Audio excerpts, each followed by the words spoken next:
Thank you for joining us for today's presentation on Neuron ESB 3.0. My name is Bobby Claygan. I'm the Product Marketing Specialist here at Neudesic and the moderator for today's webinar.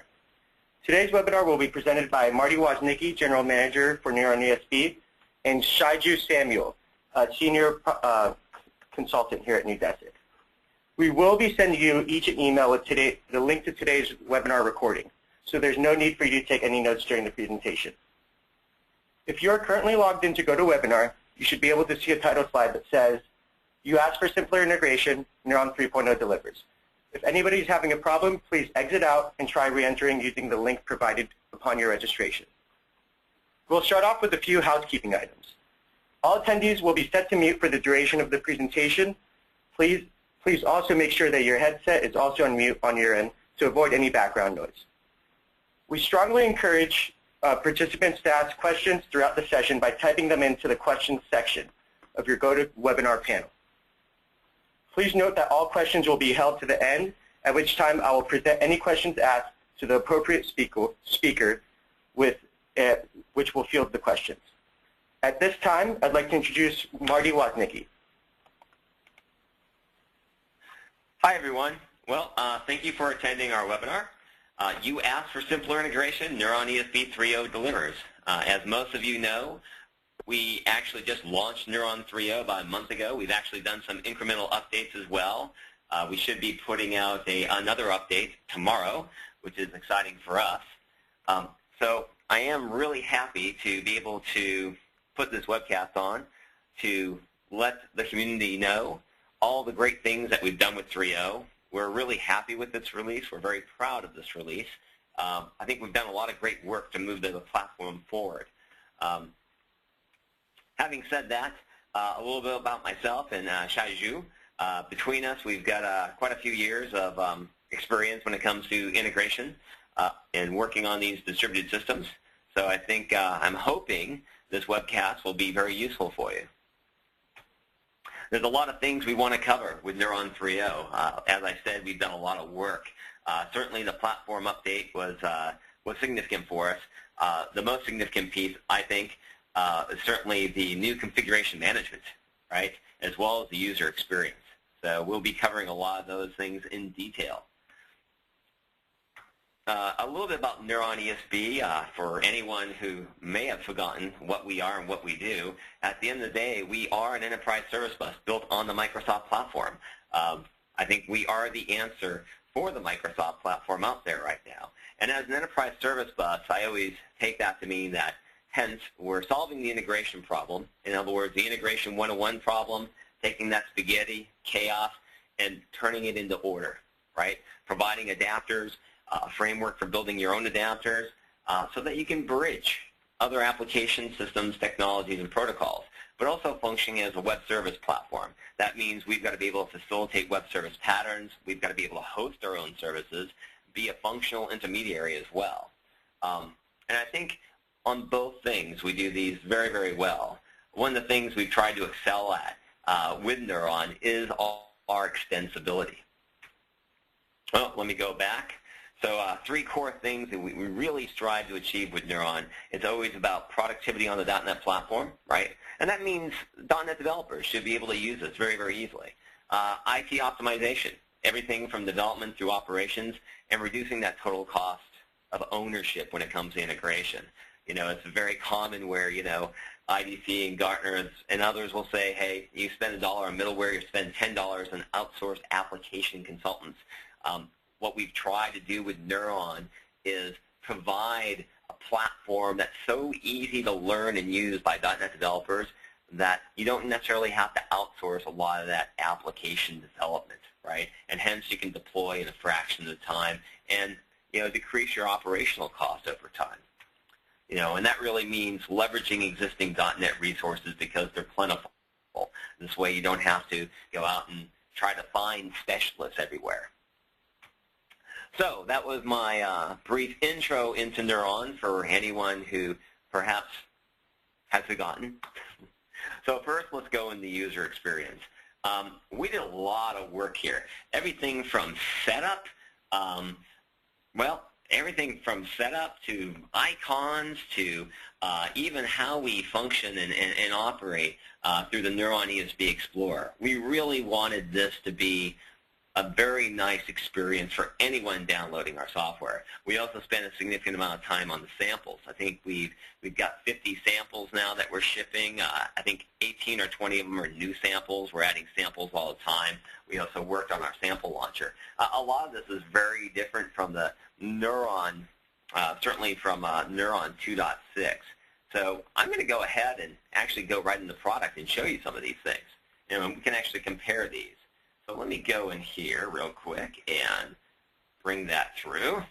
Okay, so what you're seeing now is Neuron 2.6. And you can see, obviously, connecting. This is what the old UI looked like. And now I can bring up Neuron 3.0. Let's just go ahead and connect. So you can see the difference here, right? Just even the connection option is an asynchronous operation now. The UI has changed significantly from 2.6 to 3.0. And so I can actually connect straight away. In fact, if it's not started, it'll actually automatically start for you, something that you didn't have with 2.6. I'll just go ahead and open a configuration. You can also see some of the differences here. Just from the UI, notice that certain things have changed, been renamed, icons have changed. The layout we've tried. A few different things here. Also category filters, we'll talk about that. The sample launcher itself has been refactored, so now if you want to, say, view samples, pretty easy to do this. If I wanted to do something like a complex, say, a scatter-gather pattern, I can read the description. I could choose to completely configure the machine to run it, start the services, open the sample so I could see it, open Visual Studio solution if it's there, even open the sample documentation. We wanted people to have a great way to learn Neuron very, very quickly. So notice everything got jumped, and hence I've got my scatter-gather pattern in a process ready to go, and even brings up the documentation for the sample, right? So you can read it and see exactly how we built it. Pretty nice stuff. Let me go back. I'll just launch this again and connect. It's the easiest way to get to my configuration. Fantastic. So, and even setup has changed. We've done a lot of work on setup. So now if I go here, setup now, it isn't just an MSI. There's actually a bootstrap process, and you can walk through this. If I launch setup, you actually get a whole new wizard now, a whole new setup experience. In fact, let me just go ahead and click, get a license key very quickly. Fantastic. And we can take a look at what that experience looks like. I can go through, accept, bring it in, the license key will validate, and this gives you the ability to actually install multiple instances. In 2.6, that required PowerShell scripts. Now you can actually create multiple instances just by installing the software. And now we also ship AMQP, RabbitMQ, as an optional durable transport, so you have the ability to install those if they're not installed. And again, you can select the path, go through, and select the things that obviously you want to install, right? So fairly easy to do. The experience, again, we worked on that. We wanted it to be seamless. Other things that you'll find in this, certainly the UIs have changed, right? How you select topics now, or actually create your subscriptions. If I have a publisher, in fact, notice I have lots of things here. Well, in 2.6, you had the ability to tag things with categories. But, you really couldn't do much filtering. But now I can actually filter everything at the top level. So notice I can just say, I just want to see everything for my webcast. I'll filter. And now I'm just going to see those elements that are tagged with webcast, whether I'm in publishers, a topic, or subscriber. So if I go back into publisher, topic pub, how I actually select processes, very different now. I can actually bring up this. There's a whole new dialog for this. And I can add as many as I want, and I can drag and drop through here to change the order as well. And I can even add conditions, right? So we've standardized on the way we're doing this to make it far more intuitive. If I look at how I handle subscriptions, same way. right? So again, you've got this dialog. You can add custom topics, account dot maybe star. Might want a wildcard. You can add these in, use reusable patterns, even create patterns on the fly if you want to do content-based routing. Again, we did a lot on the UI. We wanted this to be more of a seamless experience. So category filters. Another thing that you'll find on this, everywhere you go in every entity, you'll find dependency tabs. So the dependency tab tells you account publisher. Great, I've got 2 adapter endpoints using that publisher as well as the service endpoint. And if I go to topic, I'll actually see all the dependencies. So every entity type as well as the name of that entity. Okay? Very handy. So if I try to delete this, I'll actually get a warning knowing who's using what. Kind of nice. Other things that we've done, added things in the repository like WSDL documents. Kind of nice. So when you import in a service now, we'll actually import in the WSDL and use that. Some of this has changed as well. You'll see the icons certainly have changed, and you'll see some changes in policy, which we'll go over a little later. You know, our process designer, this experience has changed, icons have changed, and Shaiju will actually go through most of these with you. Deployment, server management, I'll go over that soon, as well as databases, and environmental variables, things of those things have changed. Creating databases, pretty easy. You can always create a new one, you know. For the Neuron audit database, my new audit DB doesn't exist. It'll just go ahead and create it. Pretty much done. And you can also see things like, let me cancel this, what's using that database again. And that's also the same with environmental variables. If I have an environmental variables, even these have dependency tabs now. And of course, on activity monitoring, we've done a lot here. Whether it's failed messages, notice you'll actually see the failure information right away here. And even endpoint health, a lot of these things are completely asynchronous now. Some of these things used to lock up and not necessarily be asynchronous in Neuron 2.6. All that's been corrected. And I might even want to see on MSMQ, I might want to view the underlying queues for that, and hence I can see that, right? So there's a lot of things that we can do here. And same with runtime history reports. So a lot of user interface changes to really try to make this a far more seamless experience, right? Again, more intuitive, seamless, that's what we wanted.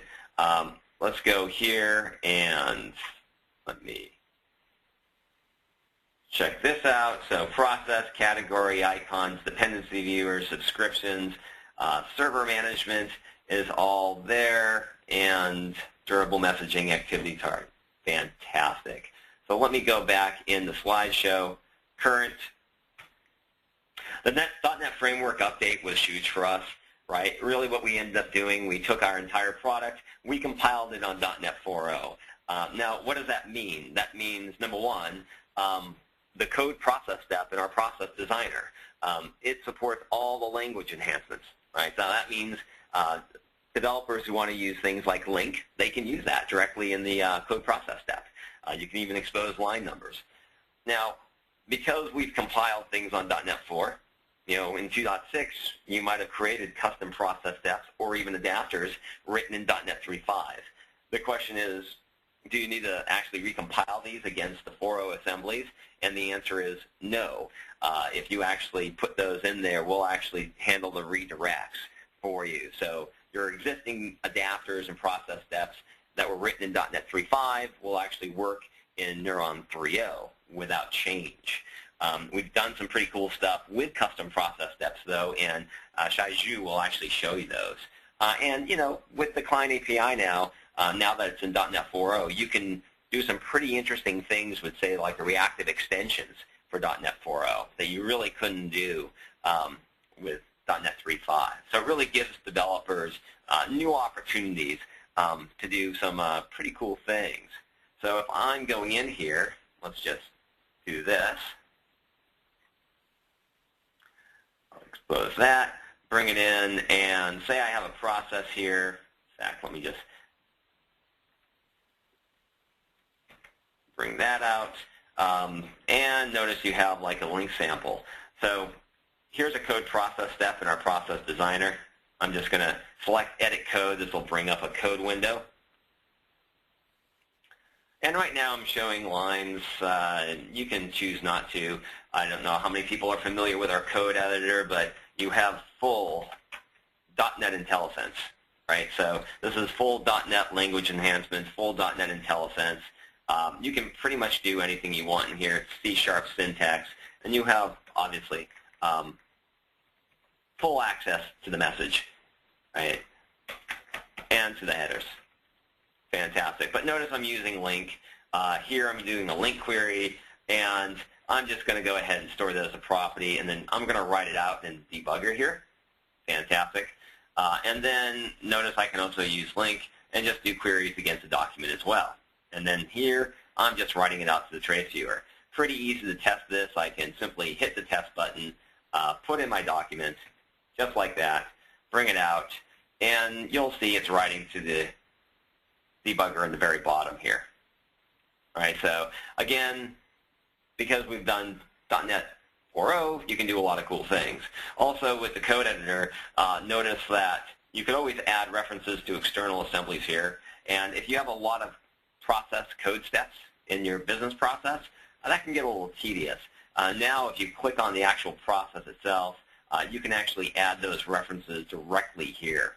Okay, put in the path, hit add, or you can actually browse the GAC, right, and select them from there. Reference assemblies don't have to be in the GAC. Fantastic. All right, so pretty cool stuff with the .NET 4.0. This was big, deployment and configuration management. What is this? This means an entirely new storage format, okay? This was huge for us. So in Neuron 2.6, everything was stored in one file, this .esb file, okay? And in Neuron, we've always had this concept of, hey, you have a solution and you can configure multiple deployment groups. You might have a deployment group for QA, staging, production. You might have multiple development deployment groups. And the whole idea behind that is to support things like environmental variables, values for, say, adapter endpoints or process steps or service endpoints or even your database connection string to the audit database, things that would change between environments. So you could configure all that within one Neuron solution, and the whole idea is, hey, you could take that single file, move it to production, and it would use all the new values for production rather than the values that you were using for development. Incredibly handy when it comes to deploying solutions across environments. So now the challenge with that was that you really couldn't have multiple developers working on the same solution, right? Because it's a single file, so there's obviously all sorts of locking and corruption issues that could occur. The other challenge, too, was that you really couldn't do incremental deployment. So I'll give you an example. What if I have something in production, and now I'm a developer, and I just have a blank solution up, and I decided to create a new, maybe topic, publisher, subscriber, and adapter endpoint, and I just want to deploy those elements to production. Well, there was really no way to do that. You had to alter the original solution and manually add those in. Now, because we've moved from a single file to a directory structure, it really opens the door for things, right? In our new configuration format, every entity within a Neuron configuration is represented by an XML file, right? That means multiple developers can actually work on the same solution at the same time as long as they're working on different entities. That also means you can source control all of this, the entire configuration, and developers can check in and check out the entities that they actually want to work on for a solution. That also means incremental deployment becomes incredibly easy. We actually offer an import-export UI facility for this. We offer a command line facility for this, and you can even go as far as just copy and paste for deployment. So when we take a look at this, I have two up. So I have the prod solution, right? So in Neuron, let me go ahead and, there we go. So in Neuron 2.6, notice there's this .esb file. That's the configuration, and that's where all topics, all publishers, everything is stored in this one file, right? And when you configure server, what are you doing? You're selecting this .esb, right? So that had limitations. So now, in 3.0, what do we have? Well, I'm running two instances on this machine. One is a 32-bit install, one's a 64-bit install. And notice what I can do here. If I'm in messaging, let me go ahead and go into topics. Notice I have these topics. Now, if I go into the actual configuration directory, demo solution, remember the entire configuration is a directory structure now. Notice this path, right? Q, webcast solutions, demo solutions. If I go into configure server up here now, it's a path that I'm selecting. It's not a .esb file. And that means I've got account, billing, demo, my company test as topics. And that means, what do I have here? Account, billing, demo, my company test. So if I created a new topic, let me just go ahead and create a new topic, and I'll say, great, this is topic 1. I can use TCP, no auditing. In fact, I could actually use AMQP now, or name pipes. I could select auditing on this, have security, and I'll hit apply. And if I hit save, what do we have? We have topic 1 now, okay? Well, great. If I wanted to deploy topic 1 to, say my production server on this, and notice I have no topics here, I could do something like, I could export, and I could choose to export a very specific topic, right? And if I choose export, it'll actually create what we call an export package now in Archive, which is a .esb format. And I can select just the individual entities that I want to. And then I could also import into another one, okay? So in this case, I could go ahead and say, great, let's go ahead and export. And I'll just clear all messaging topic. And I'll say I want topic 1. I won't do that. I'll export this out, and I'll say this is going to go into export.esb. Simple as that. I'll hit save. Great. And now I can actually import in file, import, fantastic, Q, webcast, and export ESB, and import them all in, fantastic. And notice I've got a topic now. And this topic is going to be picked up, right? So if I go to endpoint health, there we go. Yep, just give it a sec. Okay. It'll typically get picked up in about 10 to 15 seconds. Name pipes.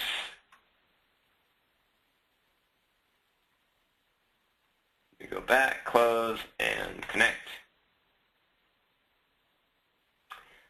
Hold on here. Close. Let me open this configuration directly.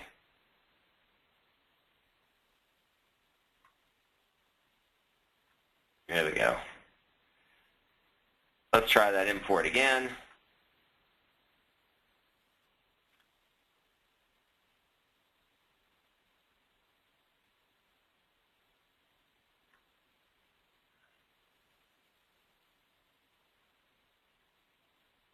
Great. Topic 1 is in there. And now we can see, too, if I go into solution, prod solution, topics. Oh, for some reason my import's not working. All right, well, then what we can do is this, close, and go into connect. Grab my demo, my topic, Control-C, and literally bring it in, Control-V. Right, perfect. Close, reconnect, and that'll actually be in there now. Okay, so sorry about that. Looks like I got a problem with my import. Probably wasn't selecting the right one, but notice how you can literally just copy and paste, and you've got one topic right into another. right? So kind of nice. Now you can actually do things like incremental deployments. Let's do this now. And from current slide, great. So a lot of work was done there. So being able to have multiple developers work on this, source control, copy and paste. There's actually a command line utility as well to do this. So in that same export facility, you can actually export out a response file, right? So that works really well. So in other words, you don't have to make the same selection time and time again. So management and administration, again, lots of work here. So you can actually manage not just remote Neuron servers with the Neuron ESB Explorer, but also remote instances. And that means also changing their configuration, even on a remote machine. You couldn't do any of this within Neuron 2.6. We also ship a SCA management pack now. We've done some auditing enhancements. So give you an example. For Neuron auditing, you can choose whether you want to audit the body or you want to audit custom properties.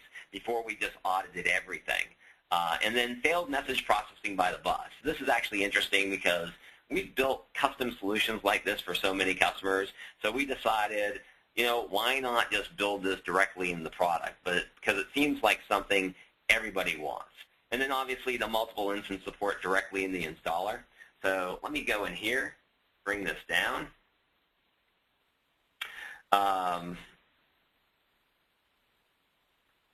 So on the remote server side, notice here I can go into deployments and servers.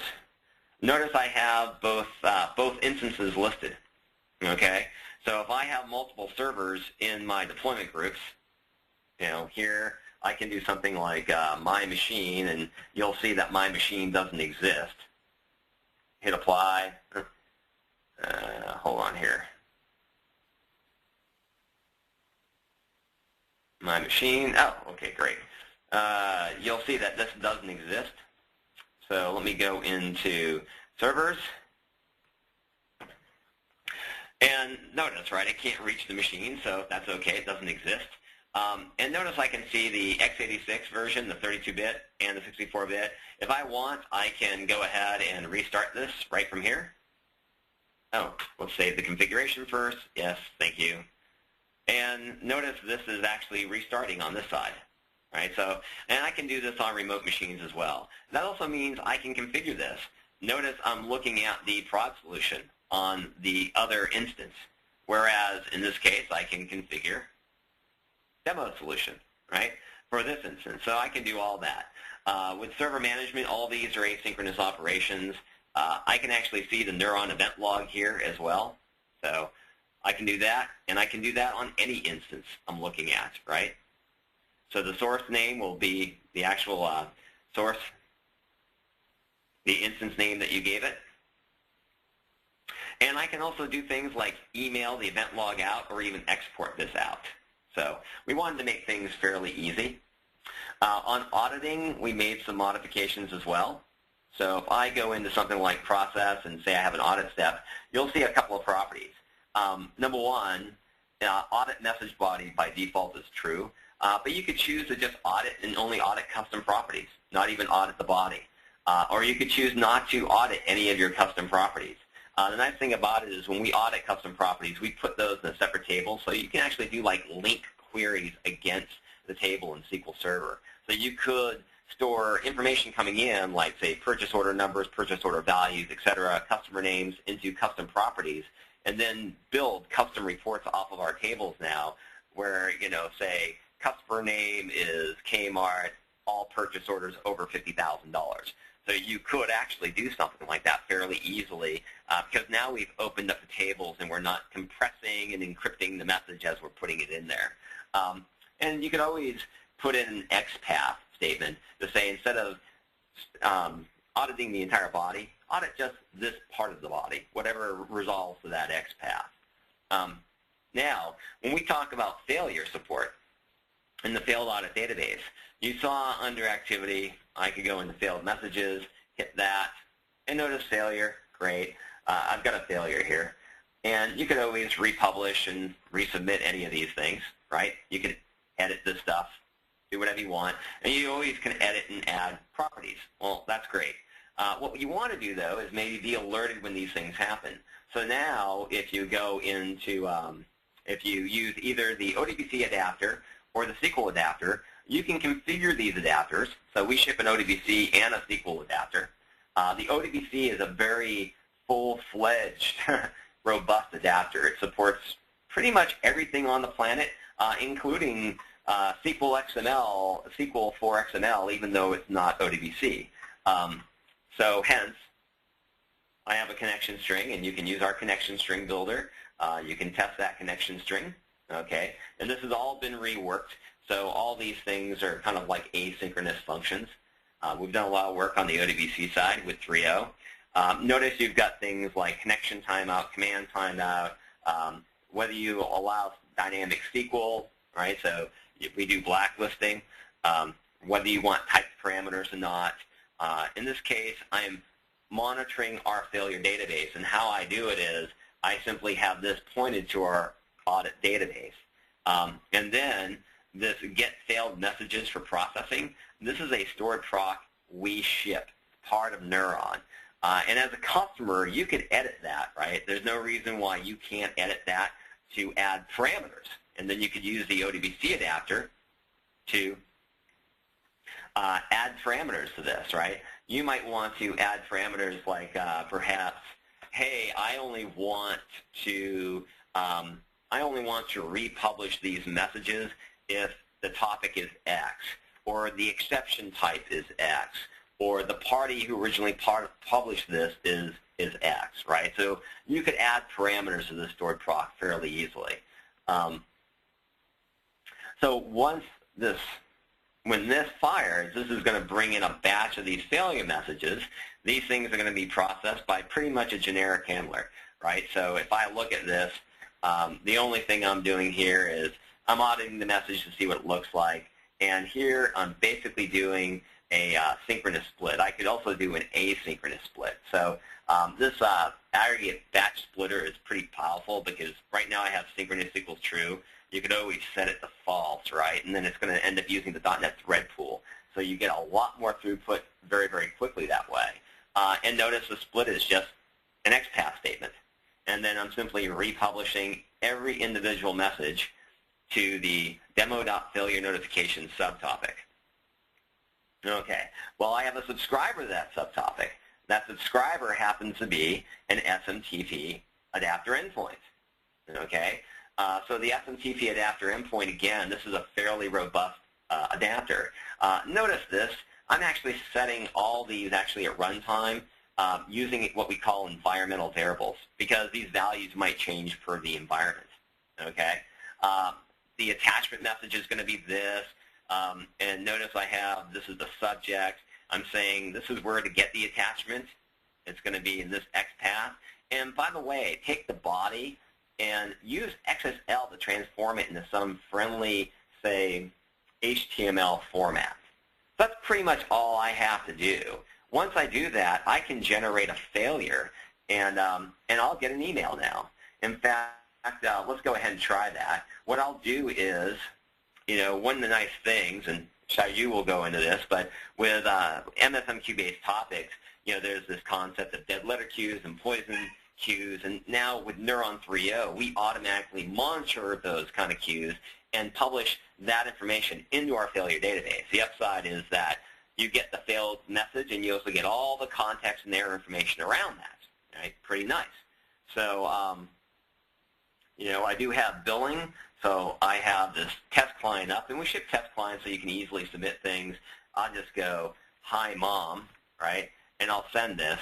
And I think this will have a time to live about 1 minute. So I'll just go into MSMQ, and, you know, I can see that message is in here. I can see the message in the underlying queue itself, right? So great. In about a minute, though, we'll see that this will disappear, okay? And when it does, we'll actually see something like, okay, right now we've got one failed message. Okay, we're going to end up seeing another failed message very, very shortly. And I guess I'm just waiting for that timer to hit. Let's,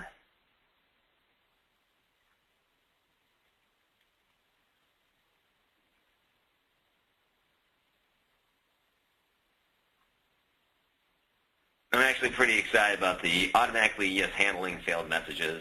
We've had some customers that want to just automatically, any failures, redirect those and just republish them to another topic. Not necessarily send out alerts, but just republish those to another topic. So notice I've got my failed message now, okay? And it's, hi, Mom. Great. And that also means now we're monitoring this, so I should end up getting, if I open up my email client, I should end up getting an email notification. And look at the email notification. I'm using XSL that was stored in our repository to translate it to a pretty nice, a friendly format. And I'm not an XSL expert, so this is the best that you get from me. You can use any XSL that you create, and the original message is the attachment, hi, Mom. Right? So you can do some pretty cool things. Obviously, I'm using SMTP to send out alerts. But you could, we have one customer that has an SMS adapter. You could do a number of things, right? Or just republish these things to various topics for reprocessing. Right? So let's go back here. So we covered auditing enhancements, the remote server. We shipped the SCOM management pack. That's actually directly in the install directory itself. So let's go back to current slide. And durable message management. This is where I'm going to hand it off to Shai-Yu. Shai-Yu, here you go. I'm giving you control.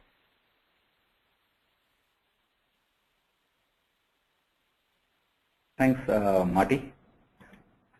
So let me go into the full screen mode. All right, so I basically will be highlighting a couple of topics here that I found with this release is great from a developer's perspective. So let's dive right into durable message management.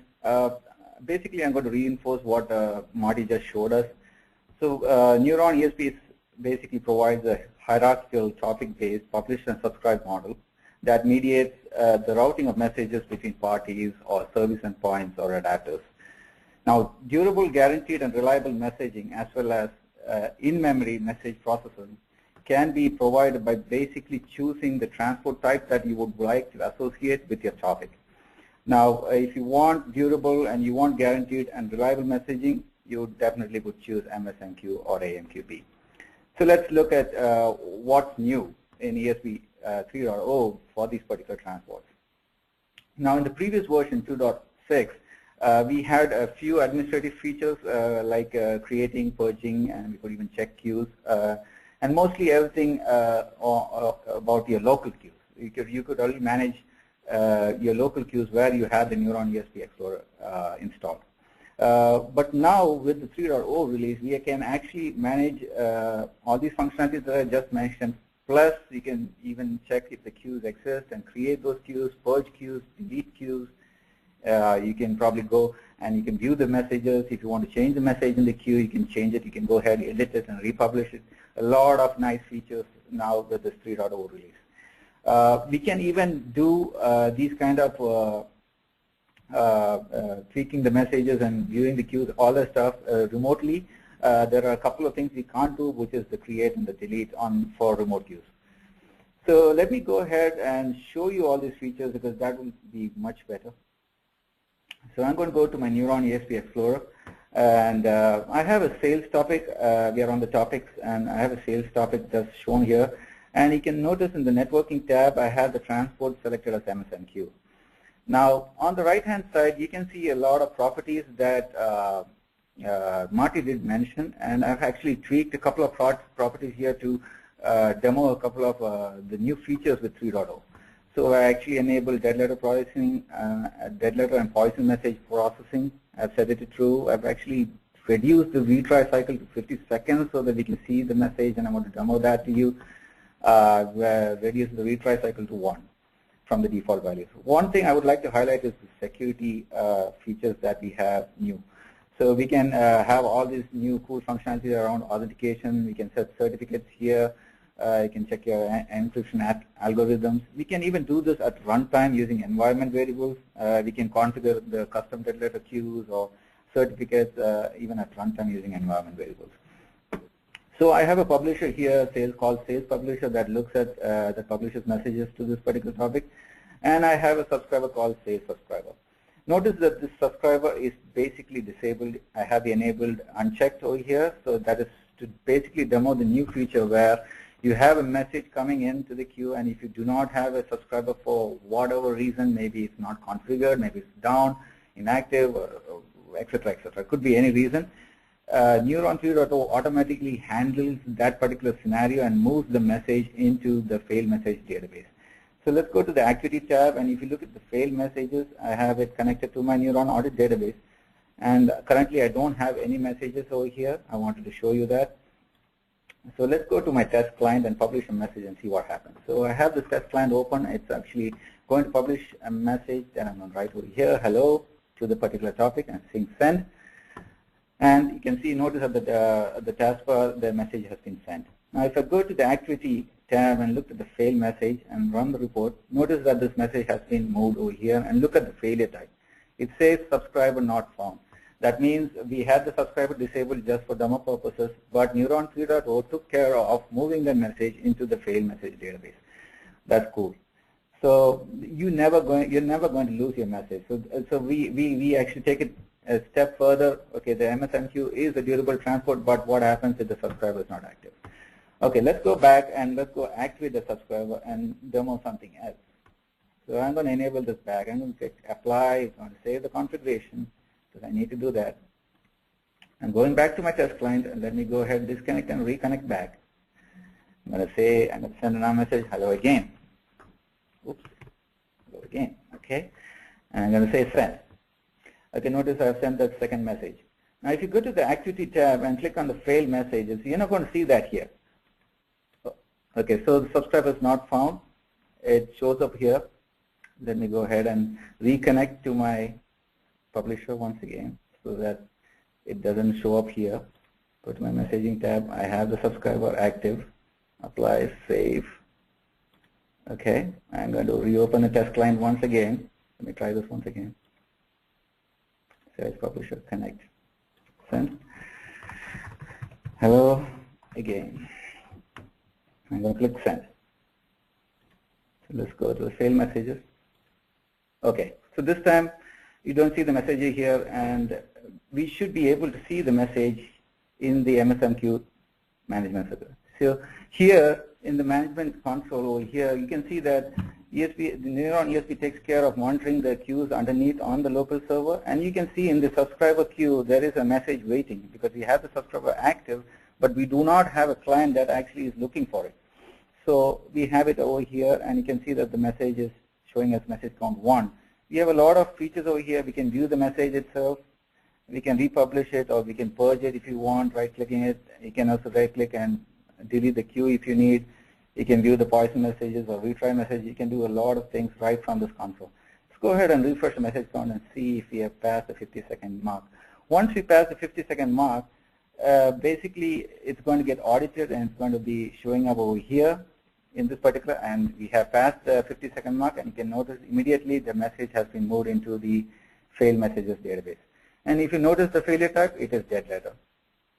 So Neuron 3.0 takes care of all these kind of things in terms of MSMQ and AMQP.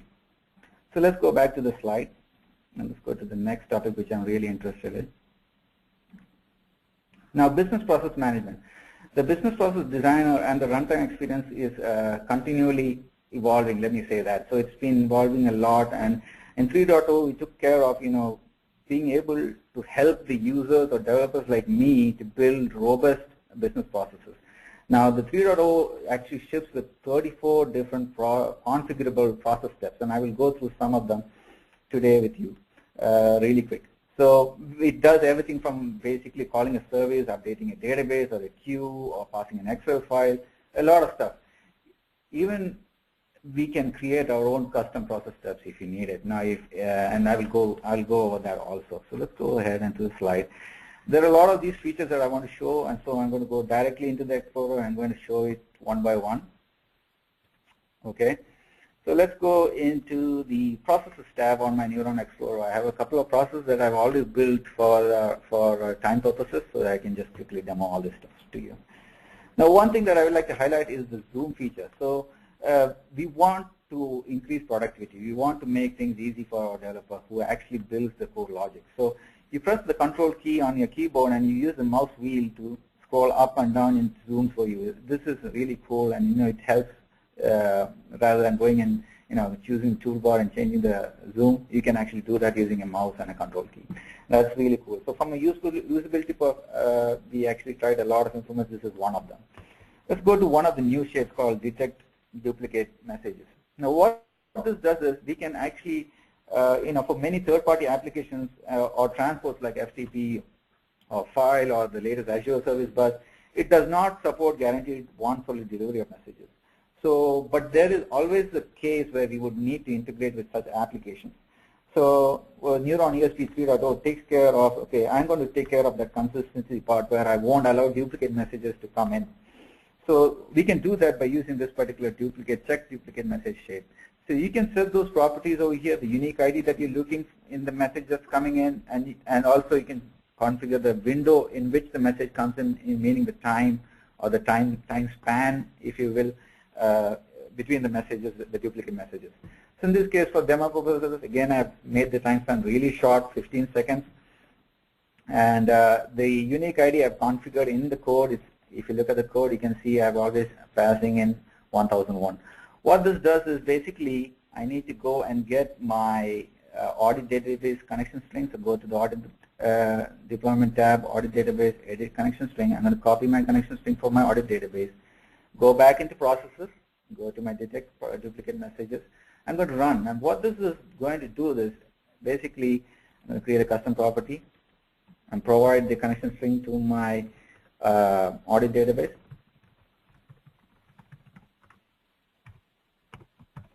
Okay, we got that, and I'm going to just pass this test message as is.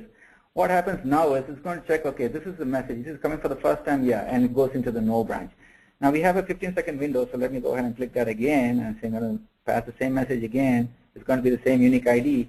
Now this is a duplicate message, so it goes into the yes branch. Okay, it's a duplicate message, and you can see I'm tracing some information in the debugger window. So this is really cool. It helps us to integrate with some of the latest technologies out there. Now let me go to the next one I want to highlight is the for each loop. So we have, let me zoom out a little. Okay, so you can see the whole thing. So what I'm doing here is, this is the particular shape that I'm talking about, the for each. It helps us to work with enumeration. So you have an enumeration with less configuration. I want to traverse a collection and return a particular item from that collection. So that's what I'm doing here. In this for each, I'm actually going to traverse this particular collection in the context called customer nodes. I'm going to return a property called customer. And what I'm doing over here is, in this, I'm actually using the customer property. As you can see, and I'm actually extracting using XML node email address and printing it out to the debugger window. I'm getting all this XML information using link query, and it returns an XML link process step and returning an XML of customer data. Let me go ahead and run this, and you can see how easy it is to be able to retrieve information, traverse a collection, and you can see this is all the customer data that is returned, and you can see the data being traversed through the enumeration and being printed out here. So really cool. Very less configuration, very easily being implementable. So the next shape that I want to show you is the ODBC. So let me just really quickly run through that. This is the ODBC process step. Marty already went through several properties that are over here. Right now, I have a connection string to my database called message data on my local SQL server, and it connects to that to insert some data that I'm going to pass in through the debugger right now. So you can actually set this at the runtime, or you can set it at design time, really depends. So ODBC is great. This process step is very powerful in terms of building processes to integrate with any kind of ODBC data source. As Marty's mentioned, we have everything under the world, SQL Server, Oracle, DB2, Lotus Notes, etc., etc. So it handles any type of message pattern, one way or request response, or you can do a query, and all that great features. So let me go to my repository, because I have my XML where I want to insert data. Here you go, my orders data. I'm just going to pull it out from my repository. It's really cool. You can store the information there if you want to test it. Let me go to my insert orders. I'm going to run it. And I'm going to paste my test message over here. And it's going to run. So basically it does synchronous splitting, and it processes each order one by one. And you can see that 1, 2, 3, 4, 1, 2, 3, 5, 1, 2, 3, 6. These are the different orders that are being inserted into the SQL database. So really cool, really easy. And ODBC I've shown an example with SQL Server, but it integrates with a lot of other resources. Now the schema validation is the next one that I want to show. Now schema validation earlier, this particular process step, if you want to validate the schema or if you want to transform, this particular process step is for transforming a particular XML message into HTML or whatever you want. It's an XSLT document. Earlier we used to actually go to this particular property schemas, click on the ellipse, okay, I need to add a new schema, so I click on add and I go back here, click on this ellipse and say file, import. Very tedious task. And the main drawback of this is that once I do an import and I have the schema over here, now for instance, if the schema changes or I add a new attribute or element to the schema, I need to go back and re-import all this. That becomes a headache. So to be able to dynamically change based on the schema, we have a property now called schema names that actually looks up the values or the existing schemas from your repository tab over here. I have the repository, I have a schema called books. You can set it at design time like here, or in this case I've set it at runtime. I have a property called Neuron schema names, and I'm actually passing a string variable which has my schema name. So easy. So you can do it at design time or you can do it at runtime, and you can actually set those properties for both the schema process step, validate schema process step, as well as the XSLT. It's the same thing here.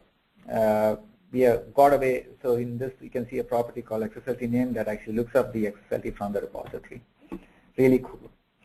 The other one that is really new is the unzip file. No, I don't want to make any changes. Okay, let's go to the unzip file and zip files. This is the process step that is the unzip and zip comes with, and you have only very few properties. You can choose the type of operation, zip or unzip, choose the file name that you want to zip or unzip. You can do it at design time or you can set it at runtime. I would like to show you the API around that also. So you can see that the Neuron ESB zip.zip message is an API that is used to access all the content within that zip file. Really, really nice, really innovative, helps us to deal with zip conditions. Finally, the support for environment variables. So if you look at, I have a process tab over here and I have an environment variable which I've actually created for, in the interest of time. I simply traverse through the context environment variables and I'm just tracing it into the debugger window. What this does is an easy way to see, test our environment variables. I'm going to just test it really quick. I have my environment variables over here, so I'm going to click this, choose my deployment group. I have a bunch of them already there. Click save. This message does not matter. I'm going to click OK, and then it's going to trace all that information over here. Really cool. The final thing that I would like to show is, Marty mentioned the custom process steps. So always, even if we ship with 34 process steps, with the range of functionality and productivity, when you're building custom complex processes, you may want to build reusable components that you can share with teams or developers among your team. So it helps. So basically, with the 3.0 release, as I'm showing you, I actually have a C# project over here. Very simple project. I've actually inherited an instance, an interface called custom pipeline step, and that's the only thing you need to do. And you need to override a method called onExecute. And right now, I'm just printing out a message called hi my process step. Really simple. So to be able to create your own custom process step, this is what you need to do. There are a bunch of properties that you need to set. Now, if you want more fine-grained control on how it looks in your designer, you would need to use the, you need to inherit the step UI element class and create a class, inherit from that, and you can set a bunch of properties that you see over here. Some of the properties are the property order on the designer that I'm going to show you, the order in which it displays, or the description. You may have a different name for your property, but you would like to show something more friendly. Give a display name, and then you would have to have a description, etc., etc. A lot of fun stuff. You can even set icons. Like here, I have resources that are set as icons for this particular step. Once you build this, you go ahead and drop it into your pipeline folder where you have Neuron ESB installed. Restart your Explorer, and here you go. And this is what you do. This is what you see. So in the process steps, tab, if you look at this, you can see there's a custom folder and unique stuff. This has my unique process step, and this has my custom process step. Really cool, really easy. Once you drop it down in that particular folder and restart your ESB Explorer, it identifies this particular process step as a custom one, and it goes ahead and pulls it in for you. You can drag and drop it and use it wherever you want. In this case, I've just dragged and dropped it here, and let's go ahead and run, and you can see the message that I'm printing out from my custom process step. And the hierarchy is also very easy. You can actually set that in your configuration file. Over here, you can see this is how the hierarchy is showing up in the process designer. I have something called custom folder / unique stuff. The slash doesn't matter. We take care of it internally.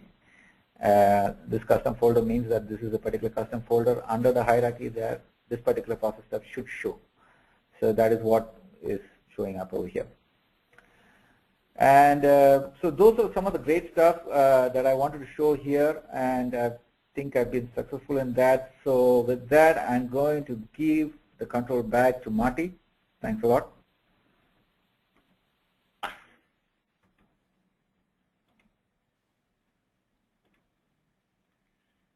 Excellent. Thank you again, Shaju.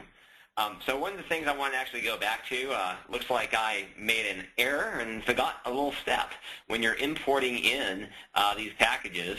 So I'll just go ahead and do that import one more time. Import. I'll import in that topic. Hit import. Fantastic. And hence I've got this topic. Now why it didn't show up last time is I forgot to do a little thing called save. Great. So now it's saved. And hence now I have a live topic on this box, right? So whether you're doing command line, import, export, you can do a lot of great things with this new configuration. So from there, let's go ahead and connectivity and adapters. Did a lot of work here.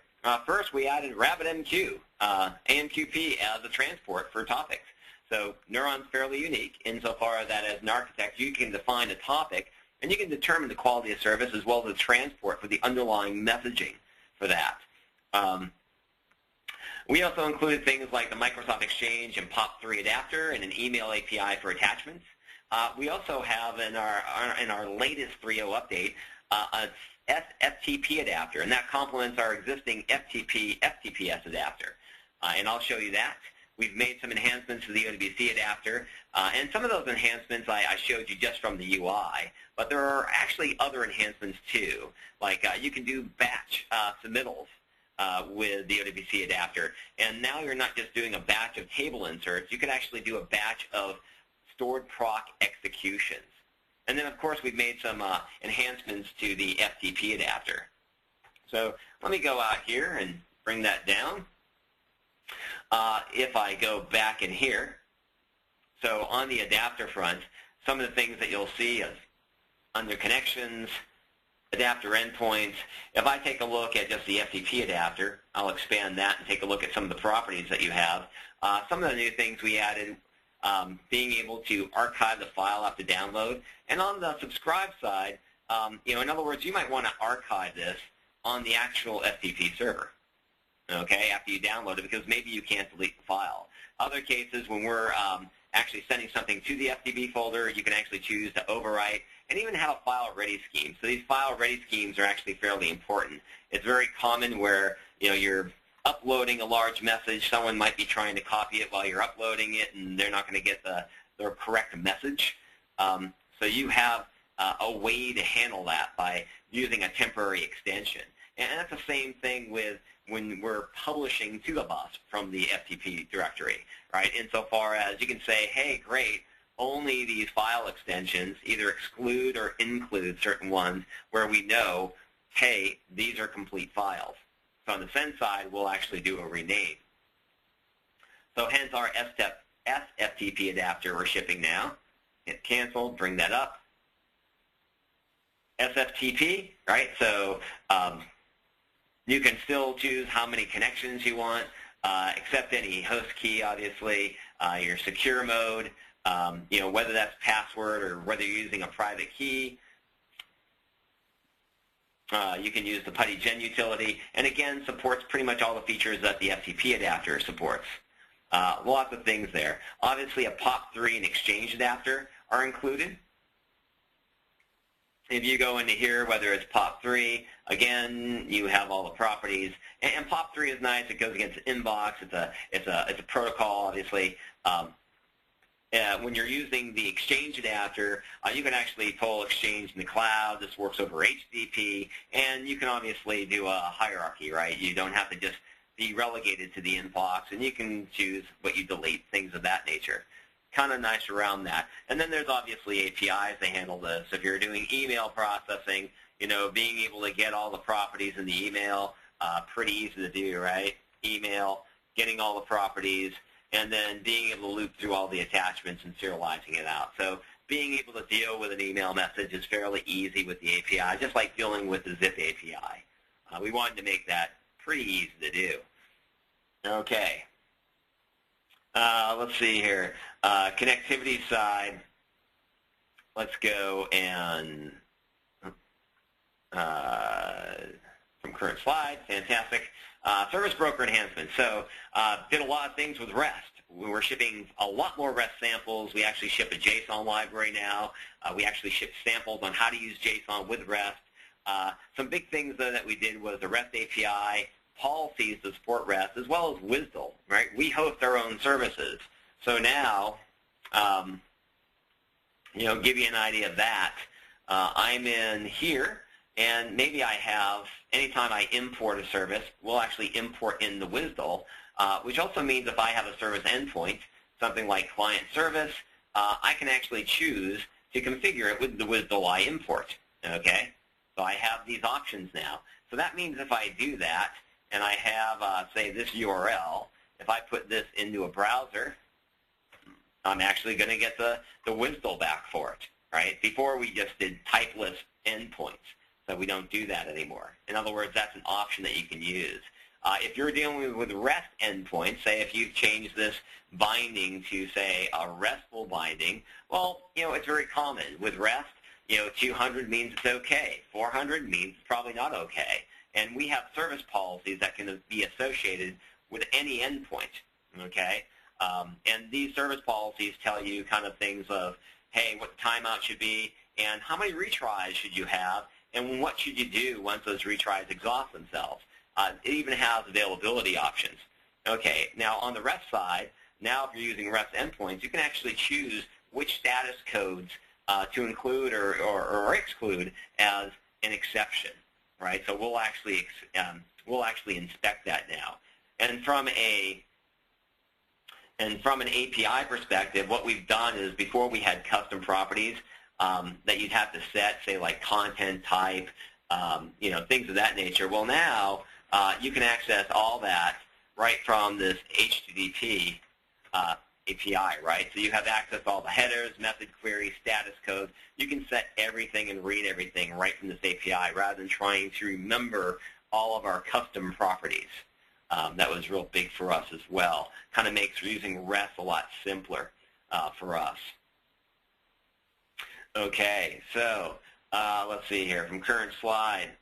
And then Microsoft Azure support. So one of the things that we're shipping, we always ship the Microsoft Azure service bindings, right, the relay bindings, and now we've actually shipped scripts so that you can actually create a Neuron audit database using Microsoft SQL Azure, so you can do that. The other thing, too, is now we actually ship an Azure Service Bus adapter that supports topics and queues, right? So if you go into Neuron, connections, one of the things you'll see is an adapter endpoint, and you can say, great, here's my POP. I'll just go ahead and change this to Azure, and now if I look at the properties, I can set all those Azure-specific properties and either monitor queues or topics. Right, so lots of good stuff that we've done that. All right, and current slide. So now we're really on kind of like the Q&A part. I know we already had some questions. One of those, kind of like how do we position ourselves with BizTalk? We've actually built a lot of integration with BizTalk. You can actually create a topic powered by BizTalk. We've done some pretty cool things. All the WCF line of business adapters that ship with BizTalk, they'll actually just appear in Neuron, and you can use those as Neuron adapters.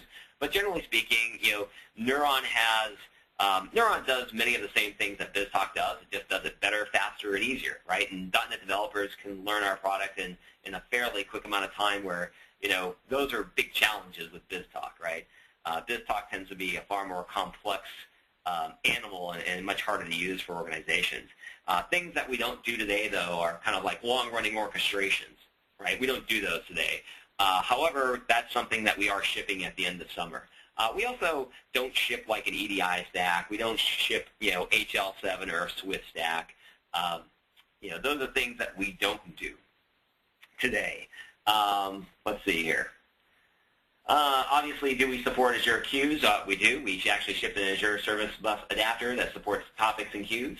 Let's see here. There was a question around publish and subscribe for subtopics, determining the publish and subscribers for a specific subtopic. Obviously, for the root topic, it's easy enough. And I guess whoever had that question, if you could just shoot me an email with more of a specific use case.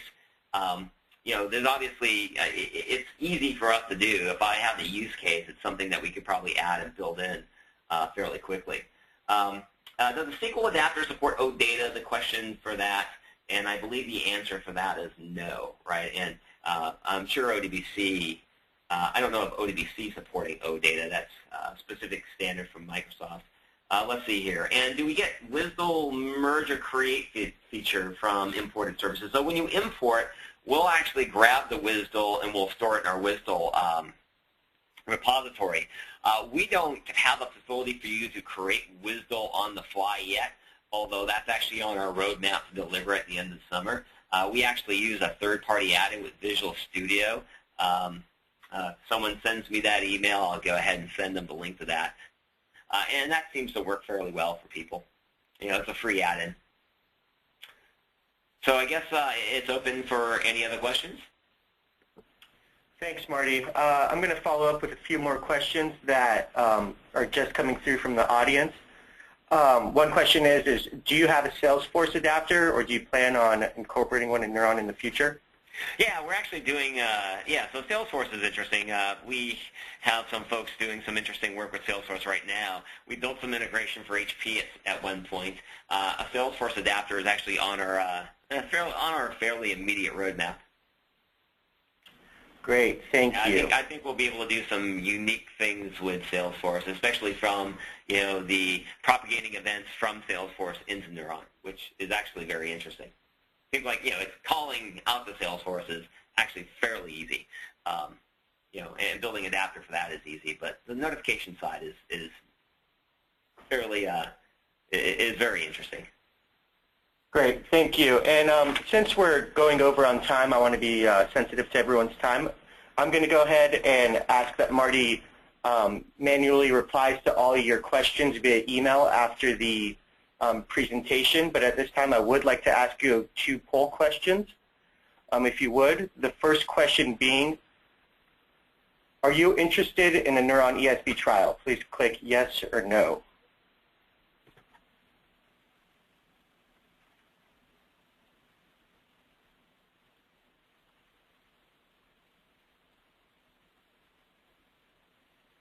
All right, thank you. And the second question being, are you interested in in-depth training on Neuron ESB?